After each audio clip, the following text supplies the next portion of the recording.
Ay, ay, ay, qué emoción. Dios te bendiga, Dios te guarde. Este es tu hermano y amigo José A. Polanco, servidor. En esta tarde tengo el privilegio de traer a nuestro programa, nuestro primer programa, a Sergio Bacari, de Un Bacari Suelto en Israel. Verdaderamente es un programa que está diseñado para traer unos conceptos simples y básicos de lo que es la Biblia en el Antiguo Testamento primeramente, desde una perspectiva judía.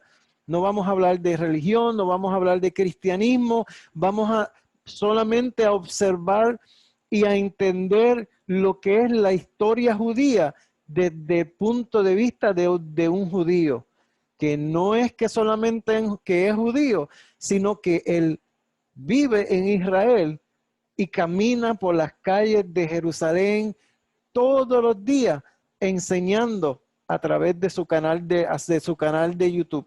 Así es que le damos la bienvenida en esta tarde a Sergio y gracias por aceptar la invitación de nuestra parte. Así es que Sergio Bacari está con nosotros desde Jerusalén. Así es que escuchemos. Hola, hola, Shalom. Shalom, Sergio. Ay, ay, ay. Qué emoción, Sergio, de verdad. Si supieras verdaderamente que es un honor y un privilegio tenerte realmente en esta tarde. Si supieras que me emociona mucho porque quiero que entiendas solamente un detalle, ¿verdad? Que por eso es que esto me motivó realmente a contactarte. Aunque yo fui criado, ¿verdad? Vamos a decir, como diríamos acá en el cristianismo, como evangélico, ¿verdad? Como diríamos en Puerto Rico, mi esposa es de religión católica. Entonces, hay unos conceptos que son diferentes y se le hace bien difícil a ella entender verdaderamente una gama de conceptos realmente que no fue hasta que llegó Sergio Bacari a nuestras vidas a través de tu canal de YouTube, en que ella abrió los ojos a la Biblia y abrió los ojos al mundo de lo que es Israel, el conocimiento, los distintos conceptos de la historia realmente. Y te lo digo verdaderamente, para mí es una emoción. Y ella me dijo, tú entiendes que como yo hay mucha gente. Y entonces yo dije, wow, déjame contactar a Sergio a ver qué pasa y traer, traer desde la perspectiva judía de una persona que verdaderamente vive en Jerusalén, que vive en Israel, Sí. verdaderamente lo que la historia, no de la manera en que nos las enseñan a nosotros, sino de la manera en que ustedes la viven realmente. En mi familia todo el mundo ha aprendido mucho con tus enseñanzas porque no es lo mismo escuchar a ver a través de tu caminar por las calles de Jerusalén, por los distintos sitios en Israel, qué es la historia según el Antiguo Testamento, según el Tanakh, verdaderamente, ¿verdad? Y es un total privilegio, ¿verdad? En esta tarde. Te pregunto, Sergio, ¿quién es Sergio Bacari y cómo Sergio terminó con un exitoso programa que realmente nosotros amamos y yo sé que mucha gente ama, que es un Bacari suelto en Israel? Bueno, muchas gracias. Bueno, soy un judío que nació en Argentina y que decidió mudar su vida a los 18 años a Israel por motivos sionistas y no precisamente religiosos. Pertenezco al linaje de Aarón, el hermano mayor de Moshe, de Moisés, y por eso estoy considerado por el judaísmo como un Cohen. Un Cohen, la traducción vendría a ser un sacerdote, que son las personas que lideraban en la época de la Torá a todo el pueblo. Ellos pertenecían no solo al linaje de Aarón, sino también a la tribu de los levitas, de los leví. Eh, bueno, yo soy uno de ellos. ¿Por qué? Porque mi papá era Cohen, porque mi abuelo era Cohen, porque mi bisabuelo, mi tatarabuelo Cohen no se compra, no se adquiere, no se enseña, no se estudia, es algo que se hereda. Y yo, quiera o no, voy a ser Cohen hasta el último día de mi vida, por lo menos considerado por el judaísmo. Es algo que no puedo renunciar, es algo que no puedo cambiar, es algo que no puedo transferir. O sea, y eso a mí es como un sello que tengo, como un peso que tengo encima, y siempre desde chico, aunque yo no soy una persona en este momento religiosa, pero yo me eduqué, vengo de una familia ortodoxa judía del barrio Barracas de Buenos Aires, mis padres son sirios, y siempre en los rezos nosotros estábamos aparte, siempre tuvimos un trato diferente al resto de los judíos de la sinagoga por el solo hecho de haber nacido Cohen. Okay. Tenemos algunos privilegios y tenemos algunas prohibiciones también. Ahora, yo vine a vivir a Israel, estudié en la Universidad Hebrea de Jerusalén, estudié historia del pueblo judío y también educación. Mi sueño toda mi vida fue ser maestro de historia, pero nunca pude serlo. Me dedico a educación diferencial hace ya 30 años, es decir, trabajo con gente con discapacidad mental, con retardo mental, no sé cómo se dice bien en tu país. Sí, Ok, discapacidad, no hay ok, problema. Retardo mental es una palabra que se usa comúnmente. ok. Y bueno, me casé, tuve hijos, tengo 5 hijos, 2 nietos, un nieto que nació hace la semana pasada. Y Felicidades. gracias. Y hace 5 años, 6 años, en julio del 2014, uno de mis hijos se alistó al ejército. El ejército en Israel es obligatorio, tanto para hombres como para mujeres, y es un ejército popular, en el que si yo no tengo un hijo en el ejército, el vecino tiene un hijo, o mi tío, mi primo, o sea, todos hicimos alguna vez el ejército aquí, yo también lo hice, yo también participé lamentablemente, desgraciadamente, en guerras, pero cuando en el año 2014, la última guerra con Gaza, mi hijo, que se llama Ishai, fue derivado a Gaza, yo me preocupé mucho. Una cosa es uno ser soldado, otra Mm. cosa es mi primera experiencia como padre de un hijo soldado en una guerra. Y eso a Wow. mí me preocupó mucho. No me preocupó mucho la salud física de mi hijo, porque yo sé que somos los mejores soldados que tenemos y se los protege, y yo eso nunca me preocupé. Me preocupó el tema de la salud mental o anímica, o daños que mi hijo podía llegar a sufrir durante la guerra, que lo iban a acompañar por el resto de la vida. Eh, la historia la cuento cortita, todos esos miedos los empecé a escribir en mi página de Facebook, que tenía 30 seguidores, mis hermanos que viven en Sudamérica, toda mi familia, mis amigos y uno que otro conocido, pero con mi pésimo español, pero por, por lo visto escribiendo cosas que a la gente le gustaba leer, de un padre que tiene un hijo en el ejército y en la guerra, y yo ese espacio lo usé como terapia para mí, pero me di cuenta que a la gente también le servía para informarse y para sentirse cerca de todo lo que estábamos viviendo aquí. Y no solo judíos, amantes de Israel, hay de todo tipo de religiones. Y bueno, los amigos de los amigos y los amigos de mis hermanos, así se empezó a hacer más popular la página en Facebook, hasta que cierto día decidí ir a buscar a mi hijo en la guerra,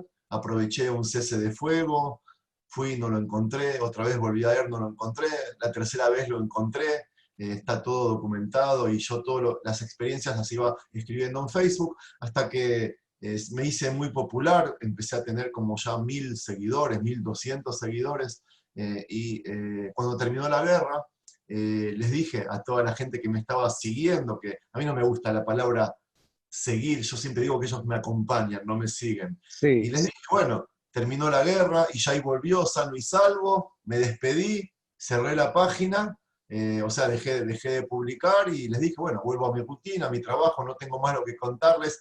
Ustedes no saben, pero yo los estoy usando, estoy haciendo terapia, yo sé que a ustedes también les hizo bien. Y la gente se quedó, ¿cómo nos dejás? No, sigue escribiendo, sigue. Digo, no sé de lo que escribir, o sea, yo soy una persona común y corriente. tengo otra profesión. No, vos escribís lindo, me decían, escribí cómo te lavás los dientes a la mañana, o qué tiene el falafel que comés al mediodía, porque la forma en que vos lo escribís nos conecta y nos hace como que nosotros somos los que comemos el falafel. No me convencieron. Dejé el Facebook y se acercó la fiesta de Año Nuevo Judío, Rosh Hashanah, y me acuerdo de que recibí un mensaje de que abrieron un grupo de 100 personas, abrió una página, un blog, al que lo llamaron Un Bacari suelto en Israel, y que me nombraron administrador. Como que me hicieron un regalo, se hicieron ellos un regalo, pero me pusieron de administrador, me dijeron, escribí lo que quieras, por favor, te pedimos, somos 100 personas, y bueno, empecé a escribir, y por lo visto, las cosas que publicaba le gustaba a la gente. Y el canal ese se hizo muy popular en Facebook, el blog. Estuve 5 años así, hasta que este año, hace 6 meses, abrí un canal en YouTube, que bueno, el resto ya es historia, lo podés contar vos, lo que hay. Sí, y verdaderamente nosotros van apenas como 4 o 5 meses más o menos que empezamos a seguir el canal y el crecimiento es genuino. Porque según tú vas relatando las distintas historias del Tanakh, del Antiguo Testamento, y ver realmente las calles, ver los lugares, ver el muro de los lamentos con un relato en vivo y a todo color, para que la gente pueda visualizar, hace una diferencia del cielo a la tierra. Y de eso yo te doy fe realmente. Sí, yo creo que lo que me caracteriza, a mí no me gusta hablar de mí, por eso te pedí que hables tú, pero yo creo que lo que me caracteriza es el amor que tengo por las Santas Escrituras, por un lado, y por el otro que no soy creyente. O sea, yo no tengo intenciones de convencer a nadie a que se acerquen al Dios de Israel, que sean católicos, cristianos, musulmanes, drusos, beduinos, a mí me da lo mismo. Yo veo a toda persona como persona. Y eso sí, aunque no soy una persona creyente, practicante, soy un amante de la Torá y de sus leyes y de sus escrituras. Yo utilizo el Tanaj o la Torá, el Antiguo Testamento, como un manual de vida en el que me educo a mí mismo y educo a mis hijos y trato de educar a toda persona, porque yo creo que tiene valores universales que Amén. sirven para tener un cierto camino en la vida y que yo lo adopto 100%, toda la parte que no es religiosa, digamos. Cuando se acerca a la parte religiosa, yo respeto a todos, toda creencia, y trato de juntar, trato de unir, trato de unirme a mí, que soy un no creyente, con una persona ultra ortodoxa, intentar de ver las cosas que tenemos en común y no las cosas que nos dividen, con un hermano cristiano, con un primo musulmán.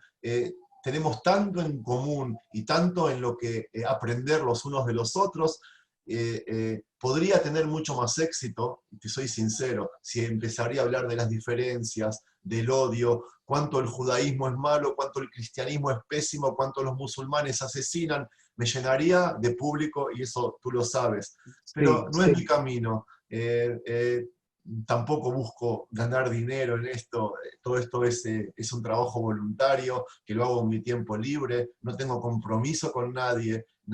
O sea, yo mañana, como hice en Facebook, apago la luz del canal y me voy, yo sigo haciendo mi vida, porque yo casar con Z, oraciones bíblicas, lo hice desde que tengo uso de noción aquí en Israel, lo hice siempre, no es que lo hago para el Facebook o para el YouTube. Lo pienso seguir haciendo cuando también termine la página esta, el canal este de YouTube, por ejemplo. Así que esa es la intención del canal, y así nació y así sigue hasta hoy mismo, hasta hoy día.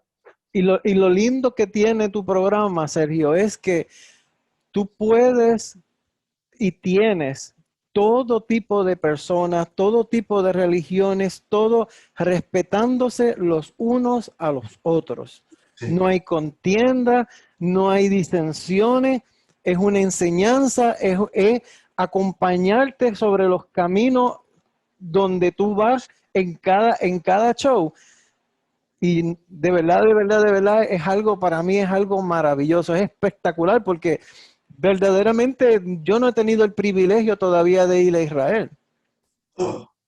Y entonces para mí, el caminar contigo en distintos shows es como estar viendo, porque también soy participante de que de lo que es el Torá, aunque verdaderamente nuestra fe es una fe cristiana, pero verdaderamente yo aprendo contigo en cada episodio que tú pones, yo aprendo, mi familia aprende y ha sido como una epidemia y verdaderamente es algo lindo verdaderamente y te damos las gracias de verdad.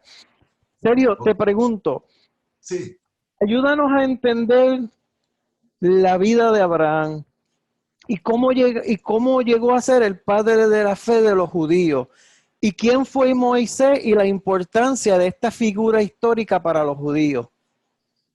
ok, Abraham, nosotros los judíos lo tomamos como el patriarca, pero al vivir en Israel, los judíos tratamos de diferenciarnos de los primos musulmanes, que también son descendientes de Abraham, que ellos lo llaman Ibrahim, es patriarca también de ellos. Nosotros, por Correcto. supuesto que Abraham es la primera figura que aparece y que dice de que hay un solo Dios y que hay que seguir su camino. Nosotros aprendemos de que por medio de Abraham hay que ir hasta el final por el camino de Dios. Así todo, yo podría resumir la imagen de Abraham y su importancia en nosotros los judíos, por su actitud, por la actitud que tuvo pocos días después de que lo circundaron, de la circuncisión, del pacto que hizo. Que nosotros lo seguimos cumpliendo, nosotros llamamos pacto a la circuncisión. Todo en la vida de Abraham fue logrado con un gran esfuerzo, él no tuvo nada regalado, nada gratis.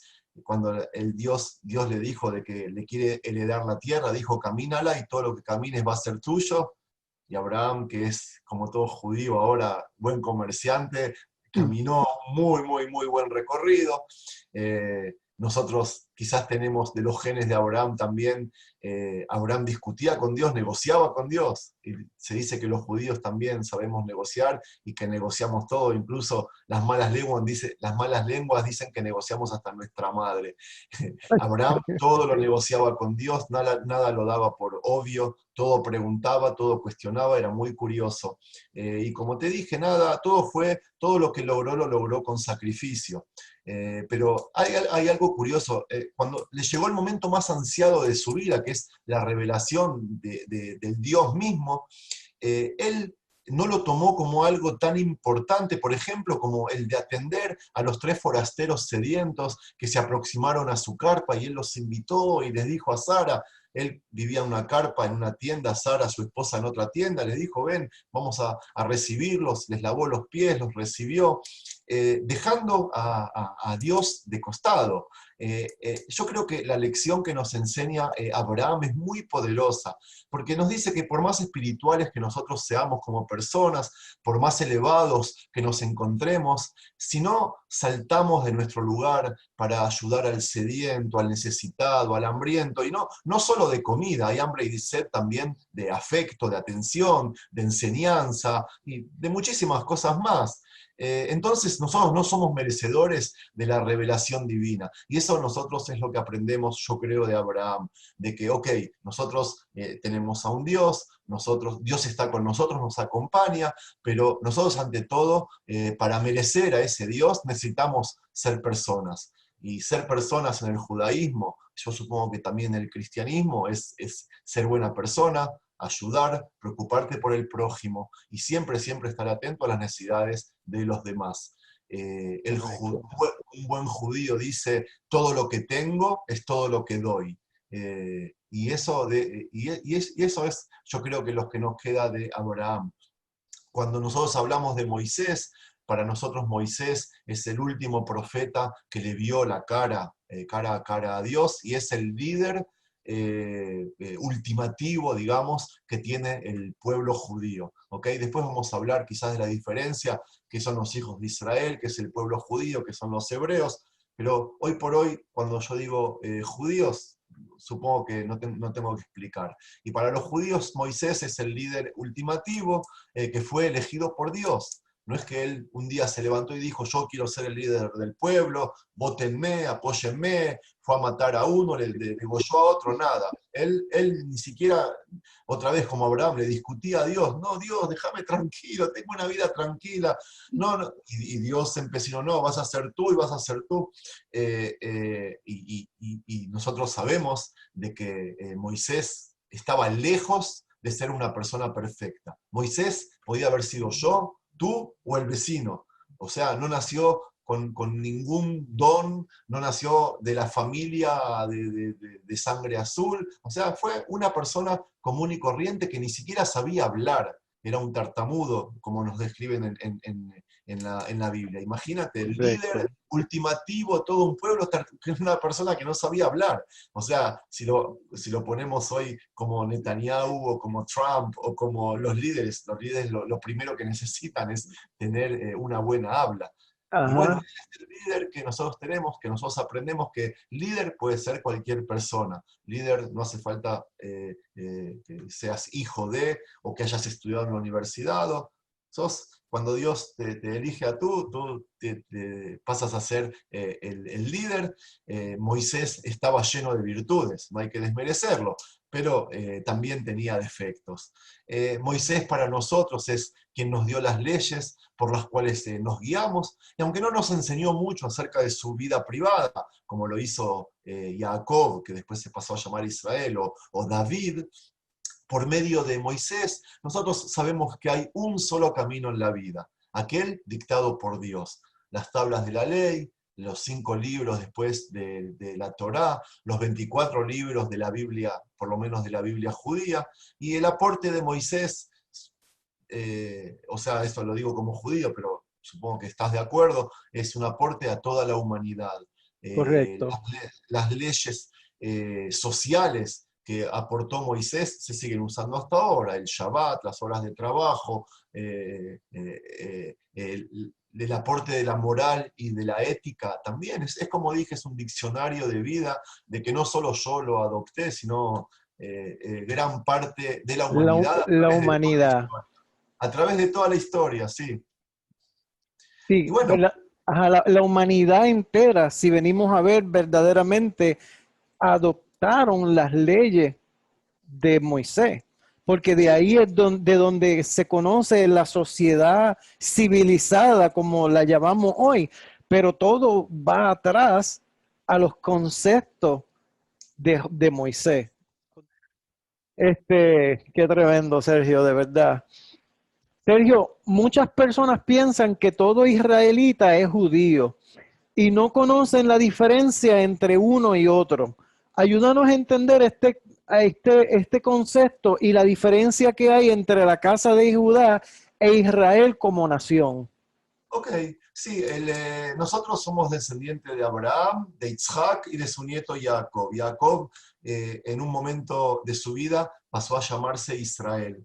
Y nosotros nos consideramos los hijos de Israel. Jacob tuvo muchos hijos, su descendencia de varones se transformó en tribus, y cuando bajaron a Egipto, los hijos que tuvieron bajo una familia, salieron de Egipto y el primero que los nombró pueblo fue el faraón de Egipto.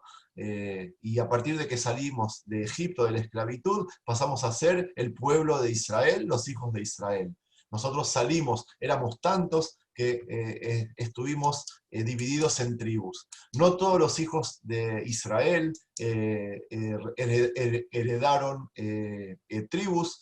Tuvo también Dina, una hija mujer, por ejemplo, que no heredó tribu. El hijo, dicen que el hijo favorito, José, tampoco recibió tribu, en cambio recibieron sus 2 hijos de José, recibieron 2 tribus. Ahora nosotros venimos a Israel, conquistamos las tierras prometidas, nos asentamos por medio de un sorteo que hizo Yehoshua bin Nun, Josué. Cada tribu se asentó en un lugar, todas las tribus recibieron territorios, salvo la tribu de Leví, de los levitas. Ellos fueron distribuidos para que ejerzan los asuntos de justicia y de espiritualidad en los diferentes asentamientos que heredaron las diferentes tribus. Se les crearon ciudades especiales para ellos, y ellos estuvieron dispersos por todas las tribus y por todos los territorios de la tierra prometida. ¿Hasta aquí me sigues? Sí. Ok. 3 veces al año se hacían las fiestas, se congregaban todos los hijos de Israel en ese momento en el santuario de Shiloh, o Shiloh, ¿cómo se dice en español? Silo, creo que se dice. Sí, Claro, ahí había un santuario, ahí se conmemoraban las 3 fiestas que están en la Torá: la fiesta de Pesaj, de Pascuas, apenas comienza la primavera, en el primer mes; la fiesta de Shavuot, que vendría a ser las fiestas de las semanas, que es 49 semanas, 49 días, perdón, 7 semanas después del comienzo de la fiesta de Pesaj; y la última fiesta, que vendría a ser la de Sukkot, la de las cabañas, antes de que comience el frío, el invierno y las lluvias, y por eso ya el pueblo dejaba de congregarse hasta que comenzaba la primavera otra vez en Pesaj, o en las Pascuas Sukkot judías. es la fiesta de los tabernáculos, ¿verdad? Le llama Cabañas, fiesta. no sé qué está, ¿verdad? Con las cabañas. Sí, sí. Nosotros acá en el cristianismo le dicen, o en español, verdaderamente, nosotros le decimos la fiesta de los tabernáculos, sí, de Ok, las cabañas, sí, perfecto, sí, Sukkot. ok, sí. Disculpa, sí, sí. Sí, todo bien. Bueno, pasaron los años, Israel fue liderado al principio por los líderes espirituales, o por los presidentes, o no sé cómo se dice, que tenía cada tribu. Después vino la época de los profetas, de los jueces, los reyes, y el primer rey de todos se llamó Saúl. Que él entró en el reinado en una época en que los hijos de Israel ya empezaron a sentir diferencias entre unos y otros. Estamos perdiendo guerras por todos lados. Los demás pueblos que convivían con nosotros aquí en las tierras prometidas tenían reyes, tenían ejércitos, y nosotros solo estábamos acompañados por Dios. Y llegó un momento en que el pueblo empezó a pedir al profeta Shmuel, que fue el último profeta creo que tuvimos, que unja a un rey, porque ya teníamos que imitar la conducta en cuanto a ejércitos de los pueblos vecinos. Y bueno, el primer rey de Israel se llamó Saúl, que también fue elegido por sorteo por el rey Samuel, pero cuando Saúl reinaba todavía no había unión en todo el pueblo.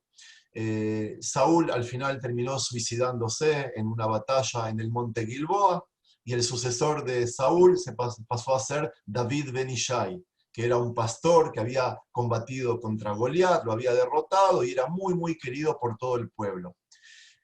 Nosotros ya teníamos más de 1000 años de vida como pueblo, el pueblo de Israel. Así todo, nunca habíamos tenido soberanía, libertad y unión entre todos nosotros.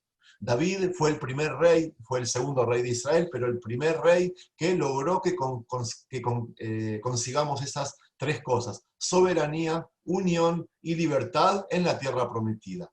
Wow. Nosotros hoy por hoy, en el año 2020, tenemos 4000 años de vida como pueblo judío o como pueblo de Israel, y solo 3 veces en la historia conseguimos lo que consiguió David por primera vez. ¿Te la cuento cuándo fueron? Sí.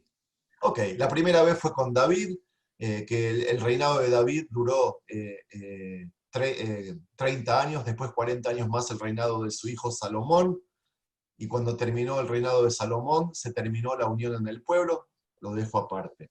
La segunda vez que tuvimos soberanía, unión y libertad en la tierra de Israel fue en la época de los macabeos, de los asmoneos, creo que le dicen en español, que también los que estaban aquí, los romanos, nos dieron en una bandeja de oro, de plata, que nosotros tengamos soberanía, que tengamos libertad, y aprovechamos unos 60 años aproximadamente, hasta que nos peleamos entre nosotros nos dividimos, vinieron los romanos y nos echaron al exilio. Y la tercera vez que tuvimos unión, soberanía y libertad en la tierra prometida es ahora.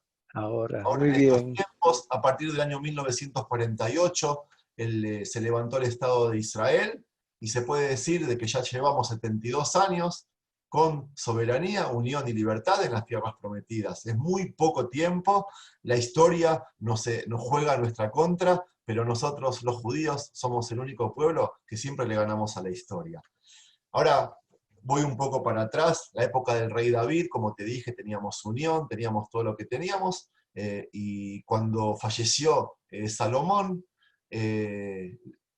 hubo una rebelión y el pueblo se dividió en dos. Los que siguieron el reinado, el linaje, digamos, o la casa de David y de Salomón,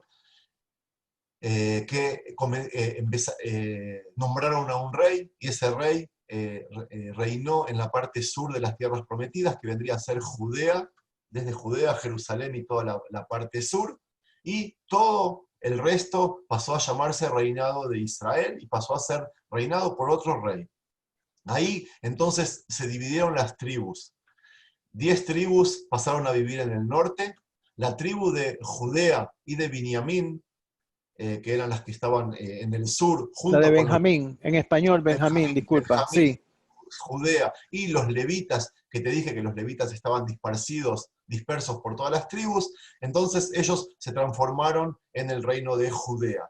Y todo el resto se llamó reino de Israel. Cuando vino la época del exilio, el primer exilio, el exilio de Babilón, ¿no? Acá en Jerusalén, eh, eh, Salomón construyó un templo, y el santuario que estaba en Shiloh, en Silo, ya desapareció, se hizo una casa fija, un hogar fijo al Arca de la Alianza, y ahí pasó a ser la casa de Dios en el monte Moria. Después vamos a expandernos sobre el tema. Pero los babilonios o babilónicos, no sé cómo se dice, vinieron, nos mandaron al exilio a todos, tanto a los del reino de Israel como a los del reino de Judea. Los del reino de Judea exiliaron en Babilonia, las 10 tribus que estaban en el norte se perdieron. Y hasta hoy día se sabe muy poco del paradero de todas esas tribus. ¿Ok? Si bien siguen siendo hijos de Israel, pero no se supo más de su paradero. Sin embargo, los que habían exiliado a Babilonia, fue un exilio que duró muy poco tiempo, hasta que vino un rey persa que los hizo retornar, los dejó retornar a Israel, y retornó a la tierra prometida solo esa parte del reino de Judea, que venían con el linaje del rey David. ¿Ok? Retornaron a Okay. Israel, volvieron a levantar un templo que se llamó el Segundo Templo, volvieron a levantar las murallas de Jerusalén, y vivieron aquí en Israel de forma consecutiva por siempre. Entonces, cuando nosotros decimos judíos, somos los que quedamos de esa... En la parte sur de Israel. exactamente, que retornamos, volvimos a tener reyes del reino de Judea, y los que se habían ido del reino de Israel nunca más retornaron.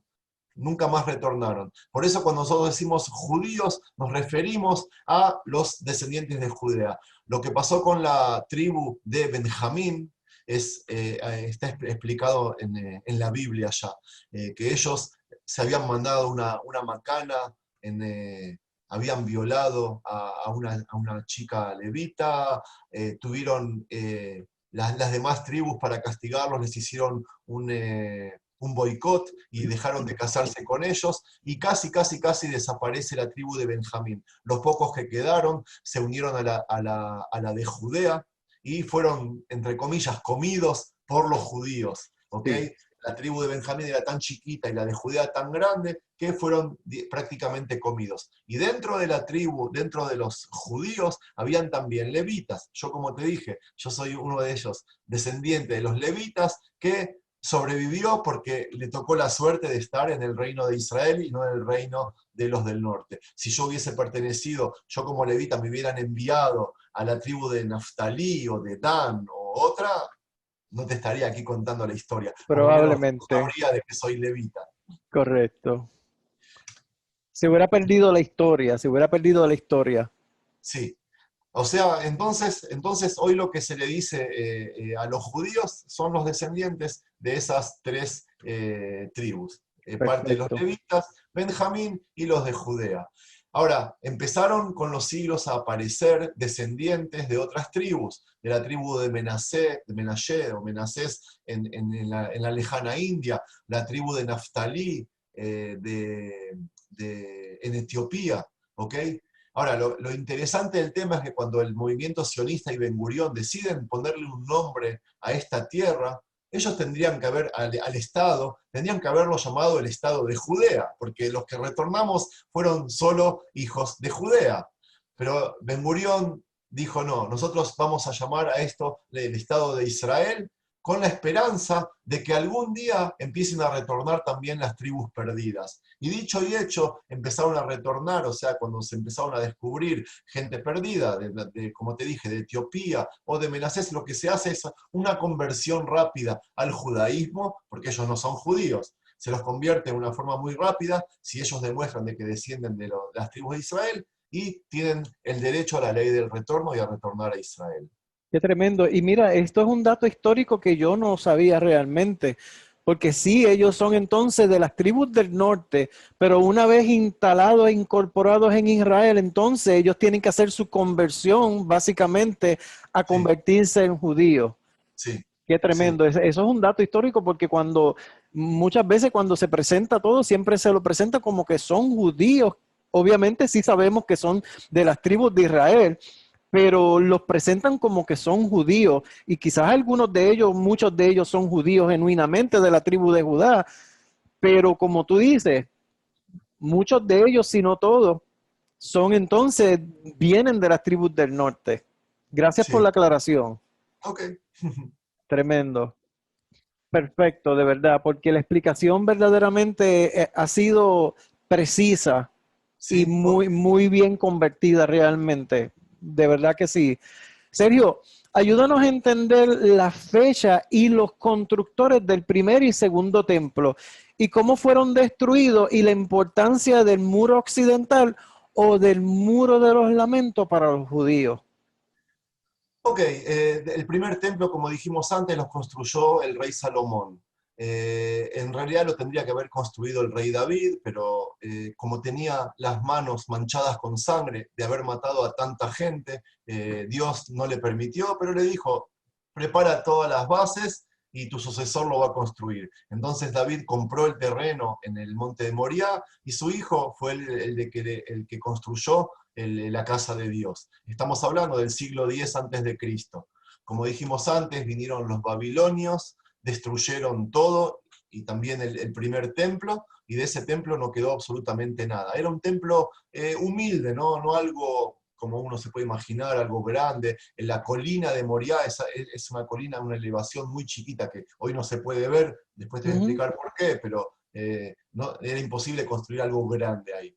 Bueno, el templo se destruyó, fuimos al exilio y cuando volvimos, después de 100 años, 70, 80 años, se reconstruyó el templo. Y a eso nosotros llamamos el segundo templo. Ese templo duró un montón de siglos hasta que vino a esta zona el rey Herodes. Herodes era también un judío que tenía mucho poder y le gustaba, él quiso transformar el templo que se reconstruyó también era algo muy chiquito y humilde. Y el rey Herodes dijo de que no, que él quiere hacer algo imponente, algo que nunca se vio en la historia de la humanidad. Destruyó el segundo templo y sobre esas bases él construyó un templo súper poderoso, lujoso y de una dimensión que en ese momento no existía en ningún lugar del mundo. Para construirlo en esa pequeña colina que se llamaba Moriah, él decidió hacer una obra arquitectónica espectacular. Él agarró el pequeño monte, a ver si lo puedo hacer, y le construyó 4 paredes alrededor. Paredes de contención que en hebreo se dice kotel y en español se dice muro. Hay una gran diferencia, la gente suele confundir entre una muralla y un muro. ¿ok? Muralla es lo que se construía en las ciudades para defenderla, para que no te invadan. Muralla en hebreo se dice jomá. Ok. Y muro es un sostén. El muro occidental, el muro de los lamentos, que ahora vamos a hablar del mismo, era un sostén, y como él habían otros tres. Este se llamaba el muro occidental, había un muro sur, un muro este y un muro norte. Y te voy a decir te voy a dar un dato curioso de que muy poca gente lo sabe.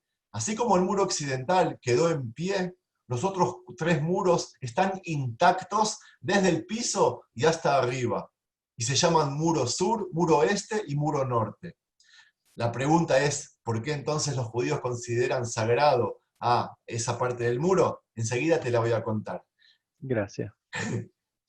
Herodes construyó un templo impactante, que es lo que nosotros conocemos como el segundo templo, al cual llegaba gente no solo de todo Israel, sino de todo el mundo. Era tan pero tan lujoso que la gente venía como... Hoy la gente va a Dubái o a Abu Dhabi a ver esas construcciones monumentales. Esto era también. Y era también un centro espiritual para mucha gente. Con esto te estoy diciendo de que el muro de los lamentos, el muro occidental, no tenía ninguna conexión con el templo que había arriba. El muro era una contención de la explanada del piso para que se pueda mantener el templo. ¿Ok? Y eso la gente suele confundir, la gente suele pensar de que el muro era parte del templo. No, del templo, como dijo Yeshua, como dijo Jesús, no quedó piedra sobre piedra, algo así, él Piedra había sobre dicho. piedra, Ok, correcto. y tuvo razón, no quedó absolutamente nada. Lo que sí quedó fue el piso y los sostenes. ¿Ok? Como te dije, son sostenes que miden, tienen 45, 48 filas de alto y cada muro mide medio kilómetro. ¿Por qué el muro occidental es llamado muro de los lamentos? ¿Y por qué los judíos suelen ir a lamentarse, a rezar o solo a ese muro y no a los otros tres que hay a los costados? Es una cuestión de tradición. La tradición judía dice de que ese muro es el que estaba más cerca del Kodesh HaKodashim, del Santo de los Santos, del templo que había arriba, en el monte del templo. La otra explicación dicen de que ese es el único muro que construyeron los pobres judíos. Los otros muros los construyeron obreros con plata de judíos. Cuando hubo que construir el muro occidental, se acabó el dinero, no quedó más dinero y lo tuvieron que construir los mismos judíos, poniendo los bloques, las rocas, y por eso nosotros consideramos por tradición ese muro como el más sagrado. Ahora lo que pasó es que esta tradición venía ya desde el tiempo del segundo templo.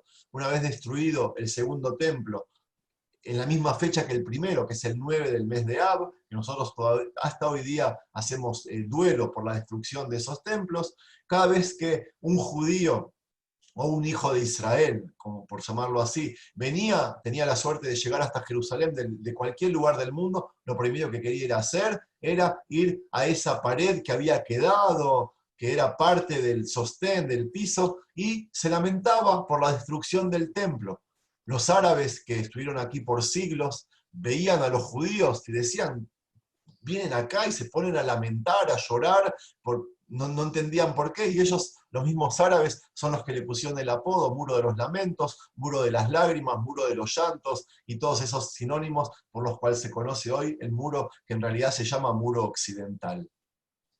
Tremendo, tremendo.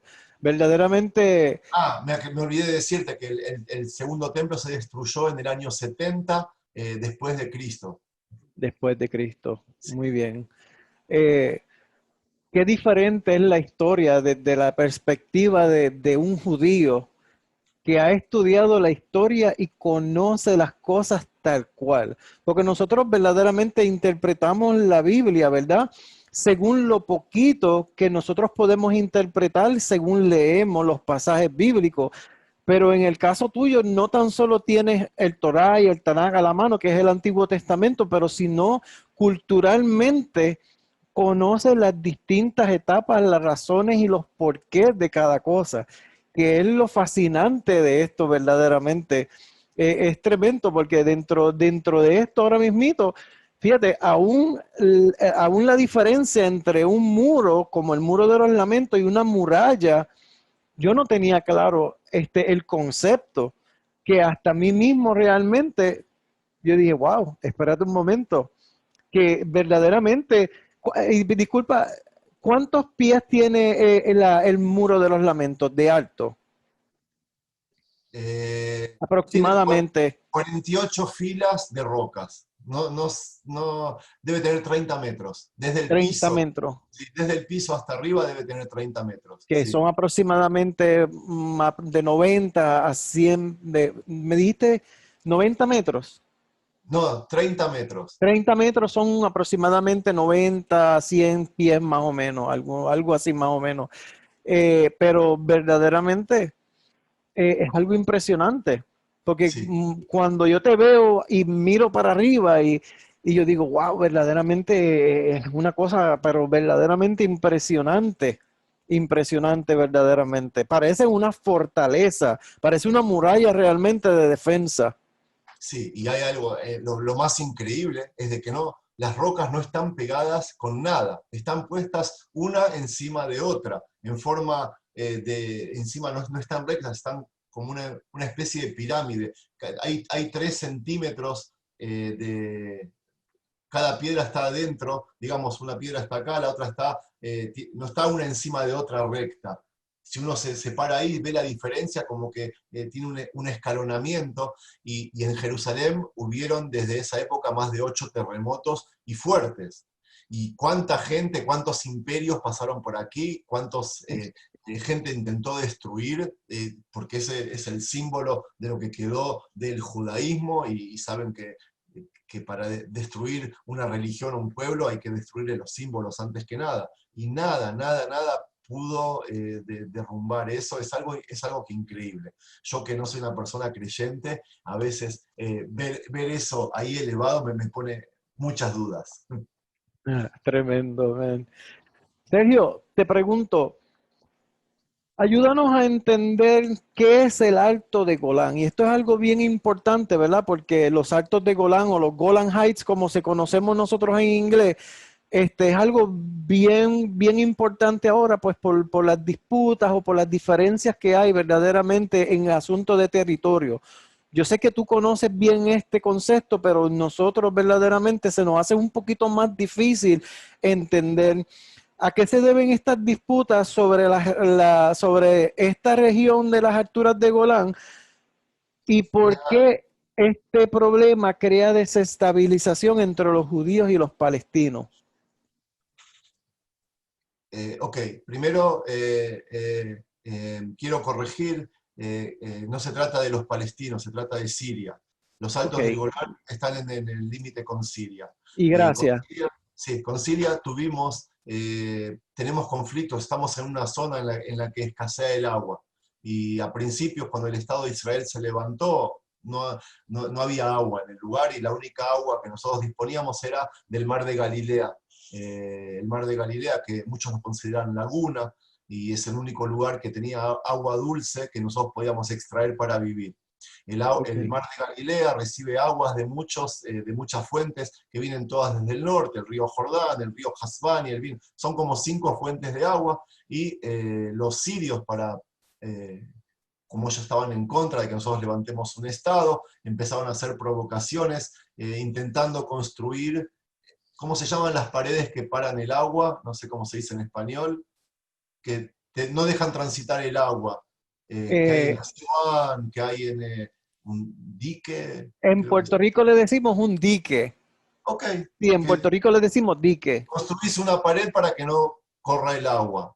Y los sirios, poca gente sabe que en el año 1956 hubo en esta zona una guerra por el agua, que los sirios construyeron paredes, diques, para que el agua no llegue a Israel, y Israel tuvo que defender esas fuentes de agua y atacar a Siria y destruir esos diques. En la Guerra de los 6 días, en el año 1967, los sirios intentaron atacar por sorpresa a Israel. Israel, ya cansado de tantos ataques, decidió cambiar de estrategia y no solo defenderse, sino también conquistar territorios. Israel en el año 67 conquistó los altos del Golán a Siria, conquistó parte de la zona sur del Líbano, conquistó todo Cisjordania y conquistó a Egipto toda la parte de la península del Sinai. La conquistó para negociar los territorios y devolvérselos a cambio de paz y que, que nos dejen vivir tranquilos. Los primeros que aceptaron la propuesta fueron los egipcios, que con ellos firmamos paz 10 años después y les devolvimos todos los territorios conquistados, pero con los vecinos palestinos y con los sirios nunca pudimos llegar a un acuerdo. Ellos dicen de que si nosotros no le devolvemos todos los territorios, ellos o sea, ellos no nos reconocen como país directamente, los sirios. Sí, sí. Y la población que habitaba ahí es población drusa, una religión drusa que lamentablemente se tuvieron que separar de los familiares que quedaron del otro lado del Golán, pero el Estado de Israel les propuso transformarse, convertirse en israelíes y gran parte de la población decidió hacerse israelíes ciudadanos. Entonces lo que hizo Israel fue anexar esos territorios y hoy por hoy Israel los considera israelíes, el resto del mundo no. Lo mismo que Jerusalén. Jerusalén en el año 67 Israel la liberó porque nosotros estaba en manos de los árabes y no nos dejaban entrar, al muro de los lamentos no nos dejaban entrar, Correcto. teníamos que ver desde lejos. Entonces Israel liberó también Jerusalén y la anexó al Estado, aunque ningún país del mundo la reconoció, hasta hoy mismo la reconoce como tal, ni siquiera Estados Unidos por medio de Trump, a pesar de todo lo que dice y de todo lo que hace. En el momento de que Estados Unidos, Trump, Obama o quien sea, van a visitar, por ejemplo, el Muro de los Lamentos, fíjate de que lo hacen solos, no con la compañía de Netanyahu, no con la compañía, porque ellos consideran esa parte de Jerusalén universal y no como israelí. Y cuando ellos dicen vamos a pasar la embajada de Tel Aviv, la vamos a poner en Jerusalén, por un lado dicen eso, por otro dicen vamos a poner también la embajada de Palestina cuando sean Estado en la parte este de Jerusalén. Pero esos son temas políticos. La cuestión es de que Israel nosotros consideramos a Jerusalén como nuestra capital, está anexada y nos importa un cuerno de lo que dice el mundo, pero el mundo no lo reconoce como tal. Los altos del Golán, lo mismo. Nosotros los consideramos Israel, los anexamos, pero el mundo dice de que somos colonos, conquistadores y también hasta inhumanos. Wow, tremendo, ¿verdad? Y sabes que verdaderamente desde el punto de vista bíblico, ese es territorio de Israel, ¿verdad? Que, que como quiera que sea, el que trate de quitarle a Jerusalén a los judíos se está enfrentando al Dios de la creación, ¿verdad? Porque es un tema bien, bien delicado, como tú dices, han sido esparcidos, han sido maltratados, los han tratado de borrar del mapa de la tierra y aún así el único pueblo, la única nación en el mundo que ha sobrevivido a un holocausto y todavía sigue siendo realmente una nación es Israel. Sí, sí, la ideología o la tradición judía es no mirar atrás, no llorar por lo que pasó, siempre hay que recomponerse, hay que seguir haciendo bien, esa es nuestra mejor arma. Nosotros, quizás está mal decirlo, pero nos consideramos el pueblo elegido y los que tenemos que enseñarle al mundo las leyes y el camino de Dios. Y a veces hay que pagar un precio muy caro, pero estamos completamente convencidos de que tenemos razón y de que nuestro camino es el verdadero. Jamás, jamás, jamás intentamos convencer a alguien por la fuerza. El judaísmo jamás hizo misionerismo, expulsó gente, ¿cómo se dice? Intentó convertir por la fuerza, Inquisición, o sea, un montón de cosas, holocaustos que tú también recordaste. Nosotros mostramos nuestro camino y a cambio recibimos golpes por lo general, pero esos golpes son los que a nosotros nos unen y esos golpes son los que a nosotros nos hacen más fuertes. Lo que a nosotros no nos mata, nos fortalece. Así que nosotros cada día que nos levantamos a la mañana, le decimos muchas gracias a los antisemitas, a los griegos, a los romanos, a los persas, a los alemanes, a todos los que a través de la historia nos intentaron hacer desaparecer, porque eso fue lo que nos fortaleció y a la larga fueron ellos quienes desaparecieron. Lo digo con Ah, humor. sí, sí, qué tremendo, ¿verdad? Sergio, no sé si tienes tiempo para una pregunta más. La última, dale. Sí, Hay y que dejar algo para la próxima entrevista. gracias, y me honraría verdaderamente la oportunidad, verdaderamente. Esto ya es fuera de lo que es el cuadro, ¿verdad? De lo que formulamos para las preguntas de hoy, pero yo tengo una preocupación y nosotros, ¿verdad? Como vamos a decir así, comunidad cristiana, nosotros tenemos una encomienda de orar por la paz en Jerusalén y por el pueblo judío en su totalidad y por los israelitas, ¿verdad? Y es parte de nuestro trabajo, pues, orar y presentarlos a ustedes, pero hoy estamos a 25 de agosto del 2020. Explícame en breves palabras cuál es la situación ahora mismito, no política en Israel, sino con todo este asunto del virus que anda por ahí, cómo está la gente verdaderamente, cómo nosotros podemos orar eficazmente a favor de Jerusalén, a favor de los judíos. ¿Qué problemas están confrontando ahora mismito? En una manera simple, ¿verdad? Que queremos dejar para otra ocasión.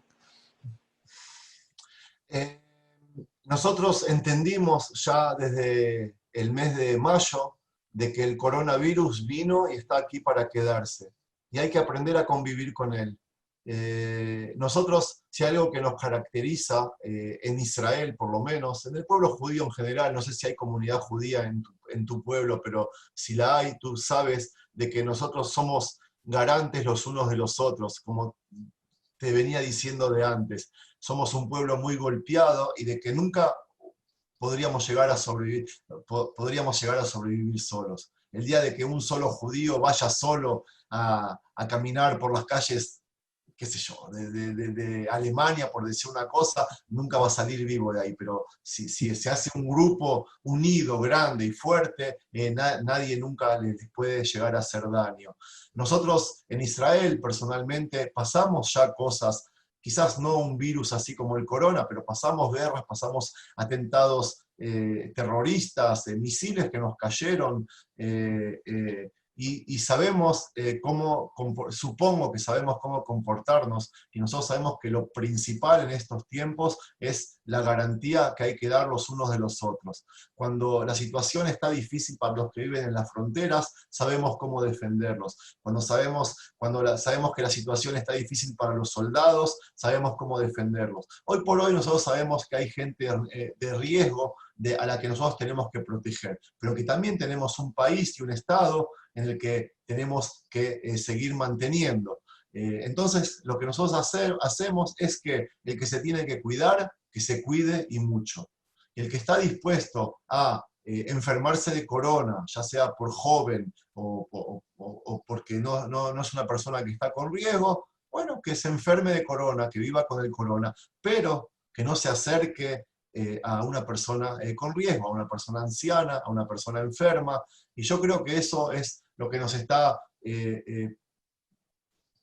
acompañando en este momento. Hay muchos enfermos de corona por día en Israel, unos 2000.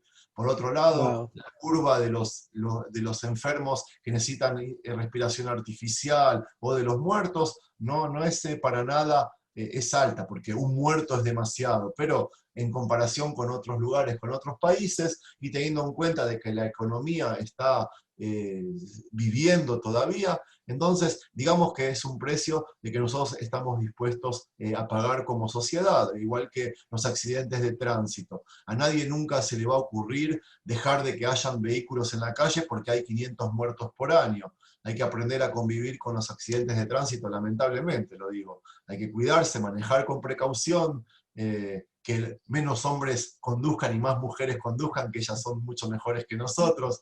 Cierto, cierto. Y bueno, eso es el coronavirus. De todas formas, una plegaria, un rezo, una oración nunca está de más. O sea, la fe mueve montañas y todas esas plegarias que ustedes pueden llegar a hacer por nosotros serán bienvenidas y, por supuesto, atendidas allí arriba por el Dios de Israel. Tremendo, Sergio. Te doy muchas gracias de corazón, ¿verdad? De verdad, muy agradecido, de verdad. La intención de nosotros es instruir no tan solo al puertorriqueño, ¿verdad? Desde la perspectiva de un judío que vive en Jerusalén, ¿verdad? Sí. O que vive en Israel, sino también que, al igual que tú, que toda persona que hable español, que pueda escuchar esto, que pueda entender realmente estos principios, estos conceptos. Hay muchos cristianos verdaderamente que entienden el punto de vista bíblico, pero el relato de una persona judía que ha vivido toda su vida allá, crea un efecto.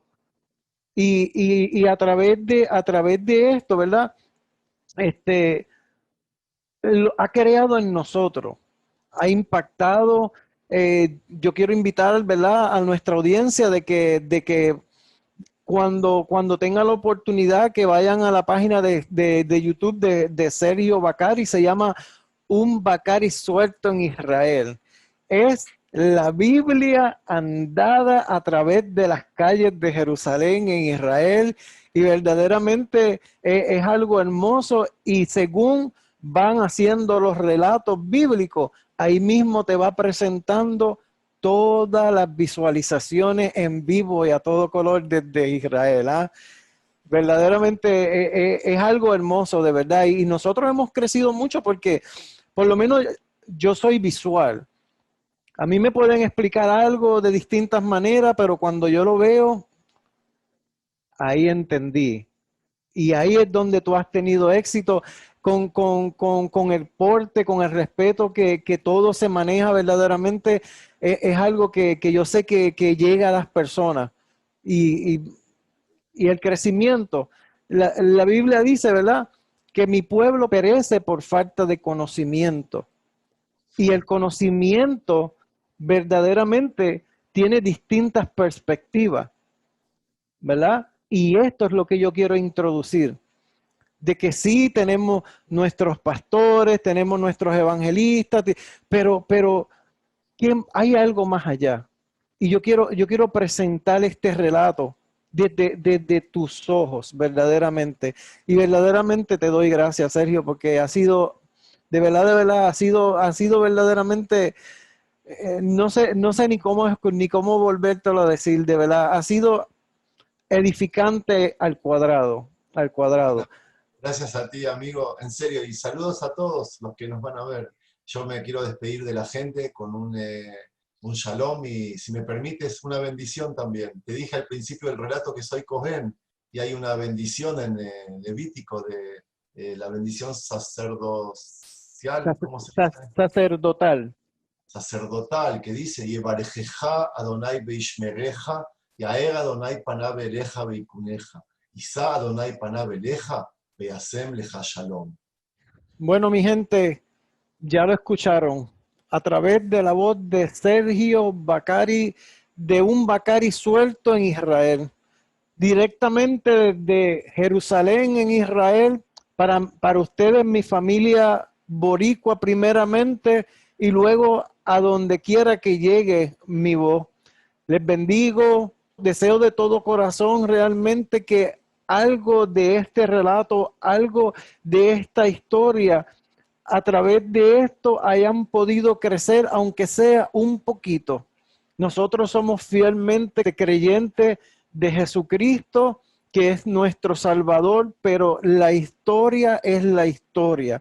Y el relato que él hace es un relato genuino en base a la historia real del pueblo de Israel. Porque verdaderamente nosotros tenemos unos conceptos y unos principios que hemos aprendido a través de los tiempos en la Biblia, pero aunque como él dice, quizá él no es creyente, pero cuando ustedes se adentren en su página de YouTube, vayan y suscríbanse, Un Bacari Suelto en Israel, se van a dar cuenta que cada relato que él hace es mostrando los principios y las historias bíblicas que culto tras culto, noche tras noche, nosotros escuchamos de la boca de nuestros pastores, pero a través de una persona que conoce todos los detalles y te los presenta desde Jerusalén. Realmente ha sido un privilegio. Espero verdaderamente que haya sido la primera, pero no la última, como ya lo escucharon. Así es que gracias por compartir con nosotros en esta tarde o en esta noche verdaderamente, porque al día de esta grabación no sé cuándo es que vamos a editar y cuándo es que vamos a presentar este material, pero sé que ha sido de gran bendición para muchos que tienen un corazón sensible y pueden diferenciar lo que es religión de lo que es historia, lo que es tradición de lo que es realmente discernir los tiempos. Estamos viviendo en unos días que verdaderamente son difíciles. El mundo está colapsando alrededor de nosotros y nosotros tenemos que entender realmente distintas perspectivas, mirar no tan solo verdaderamente el tema bíblico desde el punto de vista de un pastor o un evangelista, sino ver realmente qué está pasando en Israel, qué opina realmente un judío, cuáles son sus creencias, cuáles son sus culturas. A esto realmente es que los quiero llevar, a no ser realmente negligentes o ignorantes de un tema en particular, sino en que podamos abrir nuestros ojos y tener un conocimiento más amplio. Esto no se trata de convencer a uno para este lado ni para otro lado. Estamos para bendecir, para educar y para tratar de llegar a las vidas perdidas, para poder enseñar realmente la palabra de un aspecto correcto, de un aspecto para poder enseñar la amplitud de la palabra de distintas perspectivas. Por mucho tiempo hemos escuchado nuestros pastores y han sido de gran bendición, pero Sergio Bacari es lo que yo considero como un maestro de la palabra. Y si no me creen, entren a la página de Sergio Bacari, que es Un Bacari Suelto en Israel, y verán de lo que yo les estoy hablando. Así es que Dios les bendiga, Dios les guarde y será hasta la próxima, mis amigos y hermanos. Shalom.